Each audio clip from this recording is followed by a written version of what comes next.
শুনছেন horror with যিশু। আজকের গল্পটা একটু আলাদা, কারণ এটি কোনো কল্পিত গল্প নয়, কোনো বই থেকে নেওয়া বা লোককথার অংশও নয়।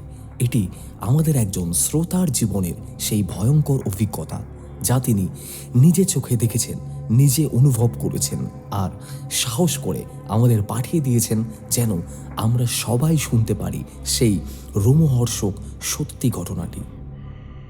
আপনিও যদি কখনো এমন কোনো অলৌকিক অভিজ্ঞতার মুখোমুখি হয়ে থাকেন নিজের জীবনে, নয়তো শুনেছেন কারো কাছ থেকে, আমাদের পাঠিয়ে দিন সেই গল্প বা সেই ঘটনা।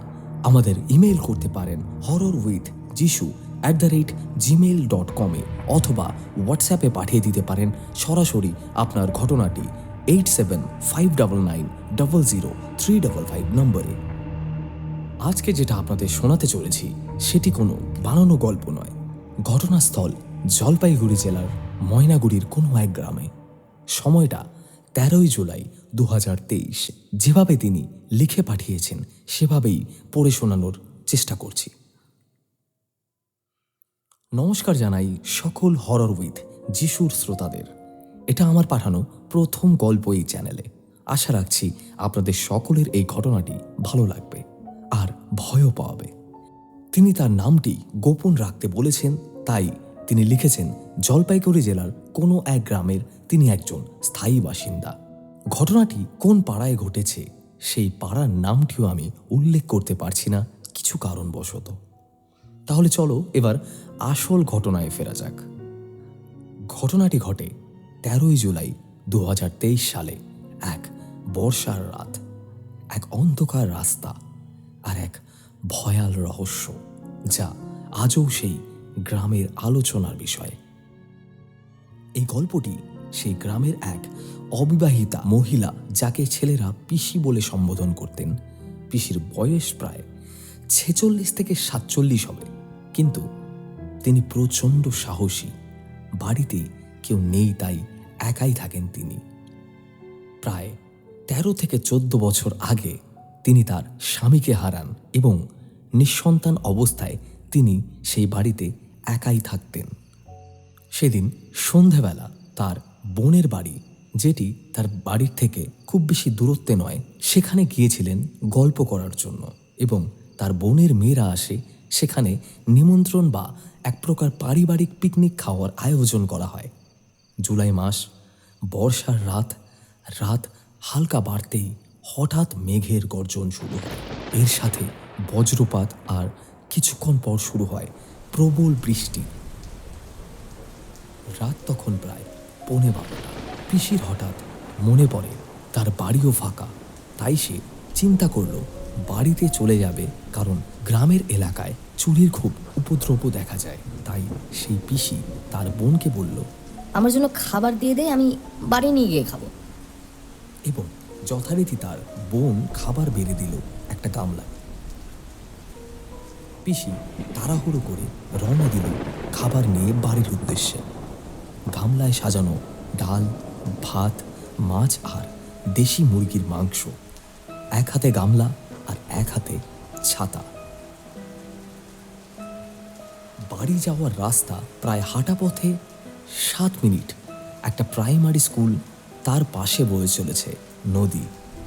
তার পাশ দিয়েই সে একটা রাস্তা, কয়েকটা শিমুল গাছ, সাথে বট গাছ, আর পুরো রাস্তায় দুধারে শুধু বাঁশ বাগান। রাস্তা ছিল সেই রাতে একদম শুনশান, জনমানব শূন্য। তার মাঝে প্রচণ্ড জোরে জোরে বজ্রপাত, যেন দিনের মতো আলো ফুটে উঠছে দুপাশের ঘন বাঁশ বাগান। তার মধ্যে দিয়েই হেঁটে চলেছে পিসি বাড়ির উদ্দেশ্যে। ঝড়ের গর্জনে চারপাশ কাঁপছে। এদিকে লোডশেডিং, রাস্তায় একটাও আলো নেই। মাঝে মাঝে বিদ্যুৎ চমকানোর আলো আর তার ছায়া ভেসে আসছে বাঁশঝাড়ে। আর তীব্র সেই বিদ্যুতের আলোর ঝলকানিতে যেন মনে হচ্ছে কোনো কুকুর তার পথ দেখানোর জন্য এগিয়ে দিচ্ছে। এভাবেই হাঁটতে হাঁটতে তিনি তার বাড়ি পৌঁছে যান। যেহেতু লোডশেডিং ছিল, তাই পিসি বাড়ি পৌঁছে তার ব্যাটারি চালিত লাইট জ্বালিয়ে খেতে বসে গেল। গামলার ঢাকনা সরিয়ে পিসি দেখতে পেল মাছ তো আছে এক পিস, কিন্তু সেই মাংস নেই। শুধু মাংসর বাটিতে দুটো আলু পড়ে রয়েছে ঝোল সমেত। হয়তো আলো কম থাকার জন্য তার বোন ভুলে গেছে দিতে, হয়তো কোনো ত্রুটি হয়েছে, তাই সে রাতে খাবারগুলো গোগ্রাসে পেট ভরে খেয়ে নেয়। কিন্তু রাত প্রায় 1:30 নাগাদ আমাদের পাশের বাড়ির ভাই ফোন করে আমায় জানায় পিসির বাড়ি থেকে নাকি অদ্ভুত শব্দ আসছে। আমরা বাড়ির সকলে মিলে দৌড়ে যাই পিসির বাড়ির উদ্দেশ্যে। গিয়ে দেখতে পাই পিসি তার বাড়ির সামনের কুয়োর পাড়ে বসে 2 হাঁটুর মাঝখানে মাথা রেখে অঝরে বমি করে চলেছে। সে বমি তার থামছেই না। আমাদেরই বমি দেখে প্রায় গা গুলোতে শুরু করে, কিন্তু কোনো মতো নিজেদেরকে সংযত করে তার চোখে মুখে জল দিয়ে ঘরে নিয়ে পিসিকে শোয়ালাম। তার কথা মাঝে মাঝে কেমন যেন একটু অদ্ভুত লাগছিল কথাবার্তা এবং ব্যবহারে। আমরা পিসির বোনকে আনতে 4-5 জন ছেলেকে পাঠাই, যেহেতু সে একা, তার পরিবার বলতে কেউ নেই।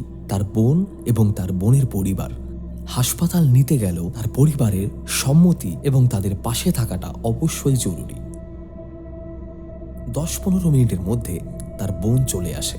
পিসির বোন পিসিকে জিজ্ঞেস করে, কিরে, তোকে 6 পিস মাংস আর 2 পিস মাছ আজকে রাতেই পুরোটা খেয়ে নিয়েছিস?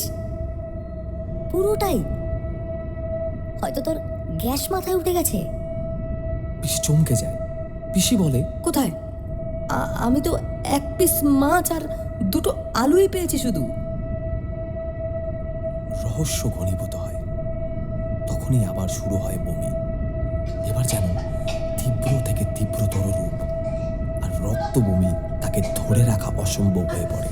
চোখ মুখ যেন পিসির রক্ত মাখা লাল হয়ে যায়। তারপর সেই রাতেই আমরা সবাই ঠিক করি আমাদের পাড়ার এক তান্ত্রিককে, যাকে আমরা গ্রাম্য ভাষায় ওঝা বলে সম্বোধন করি, তাকে আনার, এবং সেই ওঝা যে কোনো অসুবিধায় তিনি আমাদের গ্রামের একমাত্র ভরসা। আর সত্যি তিনি ছাড়া এসব ঝাড়ফুঁক আমাদের গ্রামে প্রায় অসম্ভব। তিনি অনেক মানুষকে সুস্থ করেছেন। আজকে 2025 সালে হয়তো অনেকেই মনে করবেন এগুলি সবই বানানো গল্প, মেডিকেল সায়েন্সের আগে কোনো কিছুই নেই। তারপর সেই ওঝা আসলেন পিসির বাড়িতে। যখন তিনি আসলেন, যেন পিসির এক ভয়ঙ্কর রূপ দেখলাম আমরা সকলে। আমরা 5-6 জন ছেলে পিসিকে ধরে রাখতে পারছি না।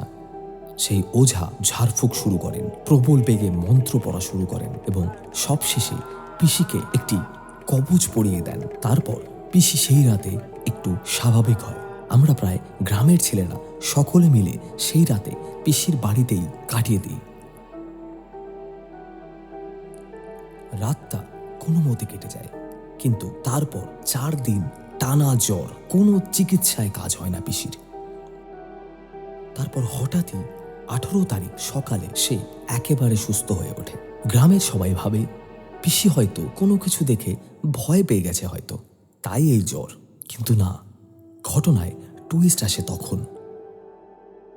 তার পরের দিন অর্থাৎ 18 তারিখ বিকেলে পিসি পুরো সুস্থ হয়ে রাস্তায় বাড়ির সামনে বসে সবার সাথে হাসি ঠাট্টা গল্প করে সন্ধ্যায় বাড়ি গেল। শুধু যাওয়ার সময় বলল, আবার হয়তো জ্বর আসছে। এবার যেহেতু তার কেউ নেই, তার বোনও সবসময় পারে না তাকে দেখতে। সেই 18 জুলাই ভীষণ গরম, তার উপর আবার লোডশেডিং।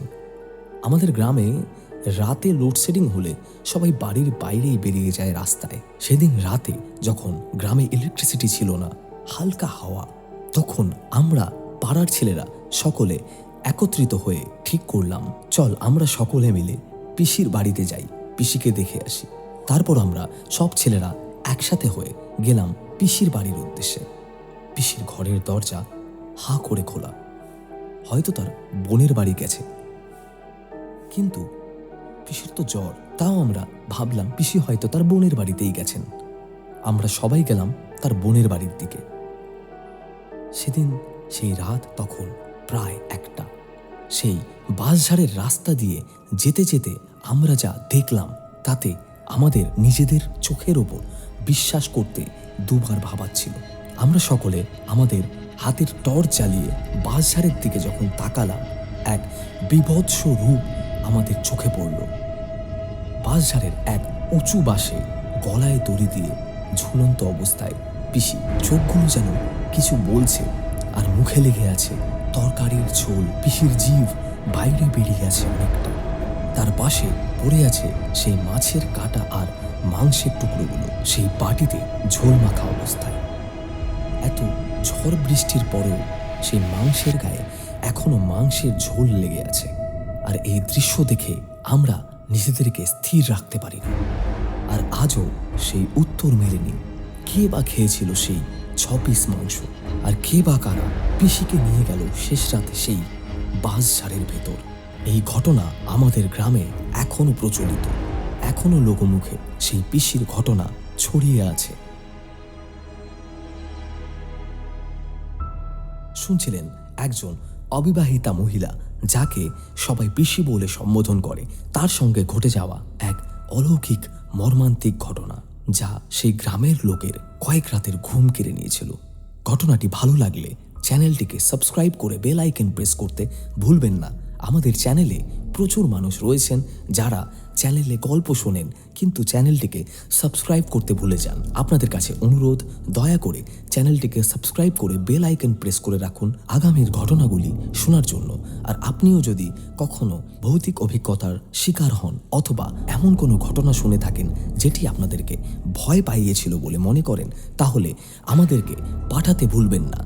ইমেল করুন horrorwithjishu@gmail.com অথবা হোয়াটসঅ্যাপে সরাসরি পাঠিয়ে দিন 8759900355 নম্বরে। আজকের মতো এপিসোড 3-তে আমি যিশু আপনাদের থেকে বিদায় নিচ্ছি। সকলে ভালো থাকবেন। দেখা হচ্ছে এপিসোড 4-এ।